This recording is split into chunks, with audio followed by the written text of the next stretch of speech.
Students, कैसे हैं आप सब।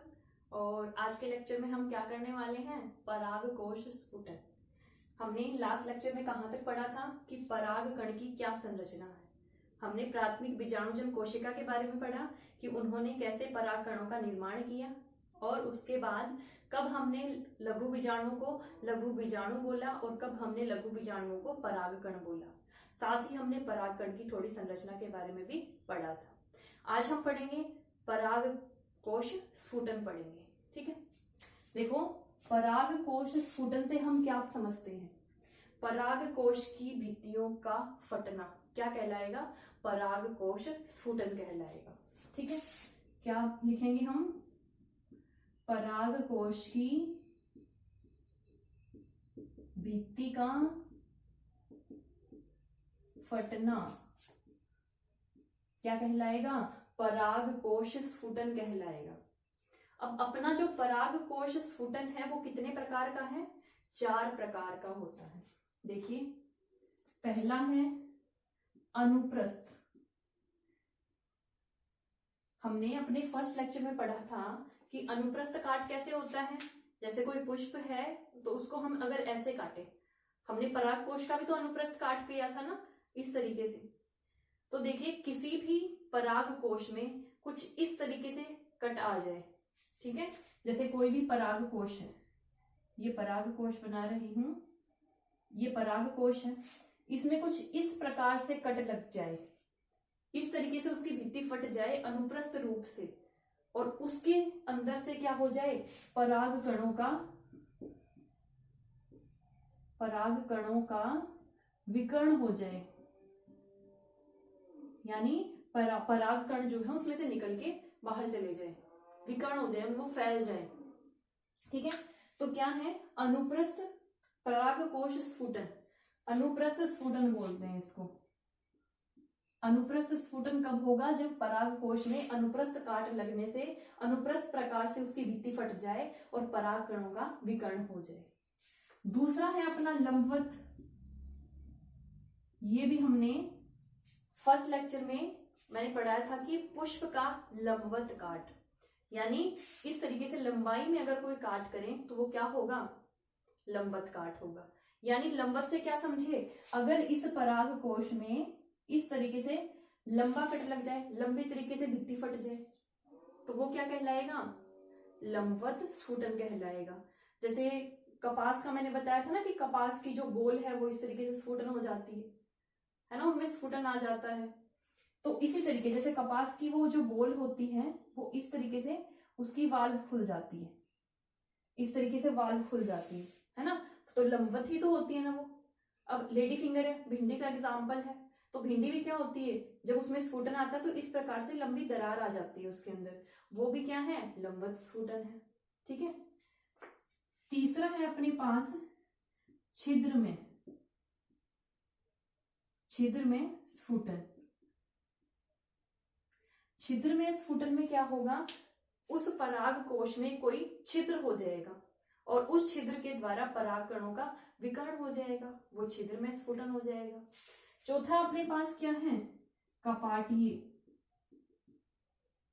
कपाटीय स्फुटन में क्या होगा, परागकोश का कोई इस तरीके से खिड़की खुल जाएगी, कैसे कोई कपाट, यानी दरवाजे को बोलते हैं कपाट, है ना। तो इस तरीके से ये अपना परागकोश है, तो इस तरीके से कोई भित्ति निकल जाएगी इसकी, इस तरीके से खुल जाएगी, ये वाल्व जो है इस तरीके से खुल जाएगा, कोई भित्ति जो है ऐसे खुल जाएगी दरवाजे के जैसे, और वहां से पराग कणों का विकर्ण हो जाएगा। ठीक है, तो क्या है, परागकोश स्फुटन क्या है, परागकोश की भित्तियों का सूख के फटना क्या कहलाएगा, परागकोश स्फुटन हो जाएगा, और परागकोश स्फुटन से क्या होगा, पराग कणों का विकर्ण हो जाएगा।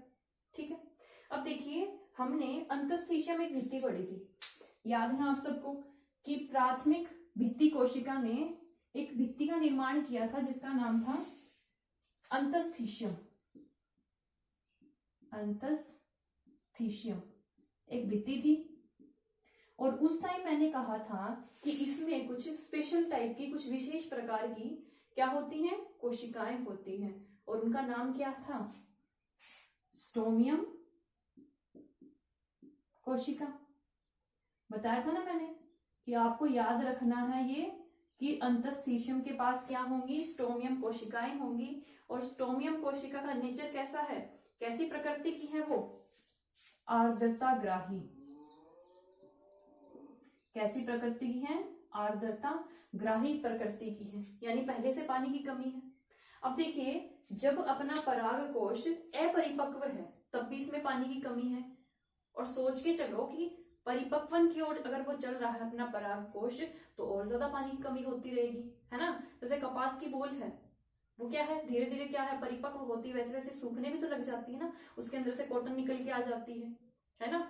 तो इसी तरीके से क्या है, पराग कोश जब तक अपरिपक्व है तब तक भी क्या है, इसमें आर्द्रताग्राही है, यानी पानी की कमी है इसमें। और सोचो कि परिपक्वन की ओर जैसे जैसे चल रहा है, यानी जैसे जैसे वो सूख भी रहा है, तो इसमें तो और ज्यादा पानी की कमी आ जाएगी, है ना। तो यही वो कोशिकाएं हैं जो पराग कोश की भित्ति के फटने में सहायक होती है। ठीक है, ये क्या है, इनमें पानी की कमी आ जाएगी, पानी की कमी आने से इनमें दरार आ जाएगी और इससे क्या है, पराग कोश का स्फुटन हो जाएगा। ठीक है, तो ये चीज आपको याद रखनी है कि पराग कोश के स्फुटन में स्टोमियम कोशिकाओं का बहुत बड़ा रोल है, बहुत बड़ी भूमिका है। ठीक, इसके बाद अब हम पढ़ेंगे कि कैसे नर युग्मक का निर्माण होगा परागकण से। अब हम पढ़ेंगे कि परागकण से कैसे नर युग्मक का निर्माण होगा। हमने परागकण की संरचना पढ़ी थी कि परागकण की संरचना में दो भित्ति होती हैं। बाहर वाली भित्ति का नाम क्या होता है, बाह्य चोल, और अंदर वाली भित्ति का क्या नाम होता है, अंतःचोल। जो बाहर वाली भित्ति है, बाह्य चोल जो है, ये हार्ड होती है, सख्त होती है ना, यांत्रिक सुरक्षा में सहायता करती है। किसके कारण, लास्ट लेक्चर में बताया था, फर्स्ट लेक्चर में बताया था। ठीक है, ये आपको कमेंट करके बताना है, ठीक है, कि किसके कारण बाह्य चोल इतना ज्यादा हार्ड होता है। अब देखिए इस बाह्य चोल के पास एक छिद्रमय संरचना होती है, यहाँ पर एक छिद्रमय संरचना होती है, इसको हम बोलते हैं जनन छिद्र, इसको हम बोलेंगे जनन छिद्र। अब इस जनन छिद्र में से क्या होगा, पराग नली का निर्माण होगा। ठीक है, अब देखो इसके अंदर अपना केंद्रक भी होता है। ठीक है, बाह्य चोल है, अंतःचोल है, और उसको ये परागकण, अपने परागकण के अंदर क्या है, एक केंद्रक भी है। बाह्य चोल में एक छिद्र में संरचना है, उसका नाम क्या है, जनन छिद्र। और जनन छिद्र में किसमें सहायता करेगा, पराग नली के निर्माण में सहायता करेगा। इसमें से किसका निर्माण होगा, पराग नलिका का, पराग नली निकल के आएगी इधर से। ठीक है, अब देखिए ये जो केंद्रक है अपने परागकण का, वो क्या होगा, विभाजित हो जाएगा, उसमें हो जाएगा विभाजन। देखिए इसमें होगा विभाजन, विभाजन का मतलब विभाजित हो जाना। और अब अपना परागकण का जो केंद्रक है वो दो केंद्रक में विभाजित हो गया है। एक केंद्रक से कितने केंद्रक बन गए, दो केंद्रक बन गए। इसको हम बोलेंगे कायिक केंद्रक। क्या बोलेंगे, कायिक केंद्रक बोलेंगे। और दूसरे वाले केंद्रक को हम क्या नाम दे देंगे, जनन केंद्रक। क्या नाम दिया हमने इसको, जनन केंद्रक। क्या बताया, परागकण का केंद्रक है, उसमें हो जाएगा विभाजन और वो दो केंद्रक में विभाजित हो जाएगा। एक केंद्रक को हमने नाम दिया जनन केंद्रक और दूसरे केंद्रक को नाम क्या दिया हमने, कायिक केंद्रक। अब कुछ टाइम बाद क्या होगा, इसमें एक भित्ति का निर्माण हो जाएगा। इन दोनों केंद्रक के बीच में क्या हो जाएगा, एक भित्ति का निर्माण हो जाएगा, एक दीवार बन जाएगी। और इस दीवार के बनने के बाद अब हम इनको कायिक केंद्रक और जनन केंद्रक से क्या नाम देंगे, कायिक कोशिका और जनन कोशिका। ठीक है, ये बात आपको बिल्कुल समझ के चलनी है, बिल्कुल समझना, इस बात को रटना नहीं है कि इसको कब हम केंद्रक बोलेंगे और कब कोशिका बोलेंगे। परागकण के केंद्रक ने क्या किया, विभाजन किया। विभाजन करने के बाद दो केंद्रक बने, कायिक केंद्रक और जनन केंद्रक। अब इन दोनों के बीच में क्या हो गया, एक भित्ति का निर्माण हो गया। भित्ति के निर्माण होने के बाद हम इसको क्या नाम देंगे? कायिक कोशिका और जनन कोशिका। ठीक है, ये बात आपको हमेशा याद रखनी है कि कब इसको केंद्रक बोलेंगे, कब इसको कोशिका बोलेंगे। ठीक उसी प्रकार कब लघु बीजाणु बोलेंगे और कब परागकण बोलेंगे। ठीक है, अब देखिए ये अपनी कौन सी अवस्था है? दो कोशिका अवस्था। दो कोशिका अवस्था। इंपॉर्टेंट क्वेश्चन बनता है इससे एक कि परागण के दौरान परागकण की क्या अवस्था होती है? परागण क्या पढ़ा था हमने? परागकणों का पराग कोश से वृत्तिकाग्र तक स्थानांतरण क्या कहलाएगा? परागण कहलाएगा। अब पराग कोश से परागण निकल के जा रहे हैं, है ना? ये क्या है? ये अपना पराग कोश है। इससे स्थानांतरण हो रहा है किसका? पराग कणों का। इससे पराग कण क्या है? निकल के जा रहे हैं और जाके यहां सेट हो जाएंगे, वृत्तिकाग्र पर सेट हो जाएंगे। ये स्त्री केसर का भाग है ना, मादा जनन भाग है, इस पे जाएंगे ये परागकण। अब क्या कह रहा है ये कि इसके दौरान, यानी ये जो स्थानांतरण हो रहा है, इसके दौरान परागकण की क्या अवस्था होती है? तो आप क्या कहोगे? दो कोशिका अवस्था। दो कोशिका अवस्था पर परागकण का परागण होता है। मोस्ट इंपोर्टेंट क्वेश्चन है ये। ठीक है, अब देखिए इसमें क्या हो गया? दो कोशिका अवस्था हो गई अपने पास। अब जो कायिक कोशिका है वो तो आकार में बड़ी है। ये जो कायिक कोशिका है वो आकार में बड़ी है और आकार में बड़ी होने के कारण इसमें आरएनए की मात्रा भी बहुत ज्यादा होती है। देखिए जो भित्ति का निर्माण हो रखा है वो इस प्रकार से हुआ है, तो इससे जनन कोशिका तो छोटी रह गई और जो कायिक कोशिका है वो बड़ी रह गई। तो साइज में बड़ी होने के कारण, आकार में बड़ी होने के कारण कायिक कोशिका में आरएनए की मात्रा ज्यादा होती है। क्लियर?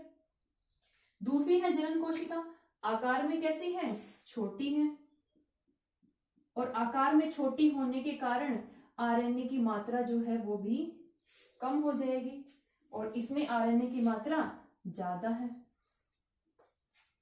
लेकिन दोनों में डीएनए की मात्रा समान होगी।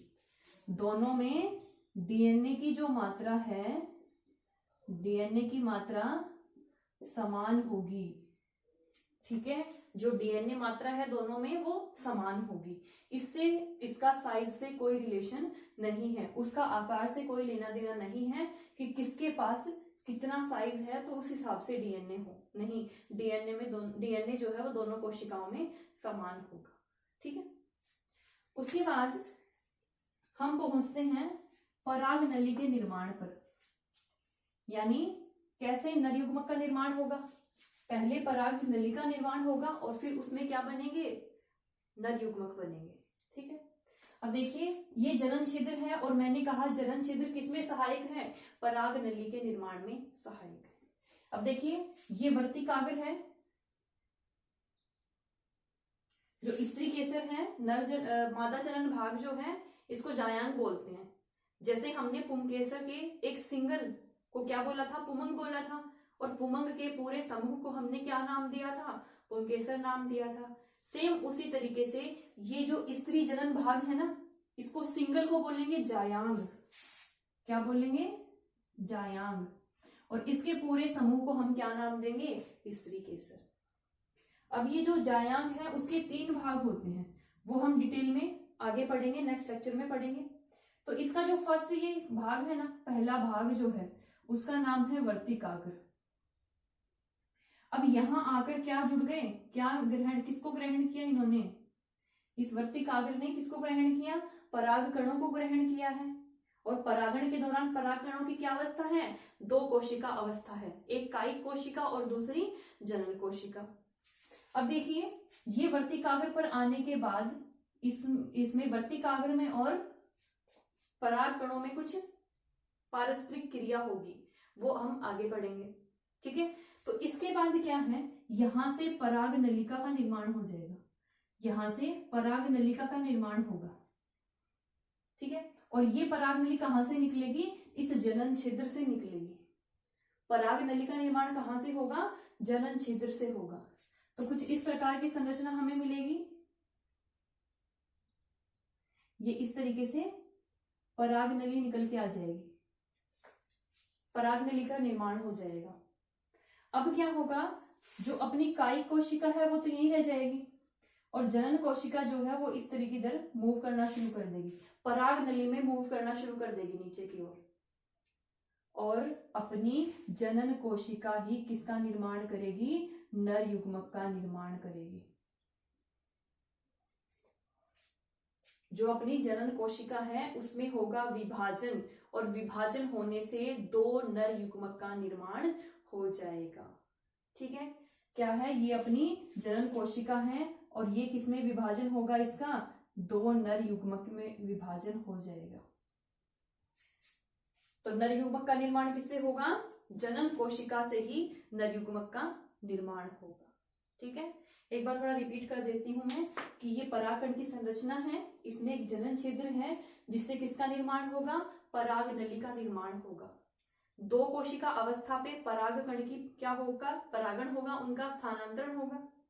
ठीक है, दो कोशिका अवस्था पे वो कहाँ पहुंच जाएंगे? वृत्तिकाग्र पर पहुंच जाएंगे, स्त्री जनन भाग के वृत्तिकाग्र पर पहुंच जाएंगे, और वृत्तिकाग्र पर पहुंचने के बाद होगा इनका अंकुरण। पराग नली के निर्माण को क्या बोलते हैं? अंकुरण। क्या समझोगे अंकुरण से? पराग कण से पराग नली का निर्माण होना क्या कहलाएगा? अंकुरण कहलाएगा। जैसे हम चना जो है वो अंकुरित करते हैं, मूंग जो है वो अंकुरित करते हैं, तो उसमें से क्या है? एक स्टॉक निकल के आ जाती है ना? तो हम बोलते हैं अंकुरित हो गया ये। सेम उसी तरीके से पराग कण में से जब पराग नली का निर्माण हो जाएगा ना, पराग नली निकल के आ जाएगी, तब हम क्या बोलेंगे? अपने पराग कण का क्या हो गया है? अंकुरण हो गया है। ठीक है, ये है अपनी कायिक कोशिका, और ये क्या है? अपनी जनन कोशिका। कुछ टाइम बाद जनन कोशिका क्या करेगी?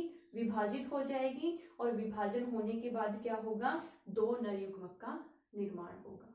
ठीक है, तो ये है अपना नर युग्म कोदबीत के बारे में। अपना नर युग्मक क्या है? प्रिपेयर हो गया है, तैयार हो गया है। अब हम इसके बाद नेक्स्ट लेक्चर में पढ़ेंगे कि मादा युग्मक का निर्माण कैसे होगा। नर युग्म कोदबीत वाले पूरे पोर्शन में हमने क्या पढ़ लिया? कि नर युग्मक का निर्माण कैसे होगा। ठीक है, तो हम आगे के लेक्चर में क्या पढ़ेंगे? मादा युग्म कोदबीत के बारे में पढ़ेंगे। इससे रिलेटेड अगर आपको कोई डाउट है तो आप कमेंट करके मुझे बताएं, मैं आप लोगों का डाउट जो है वो क्लियर करूंगी। आज के लिए इतना ही। Thank you.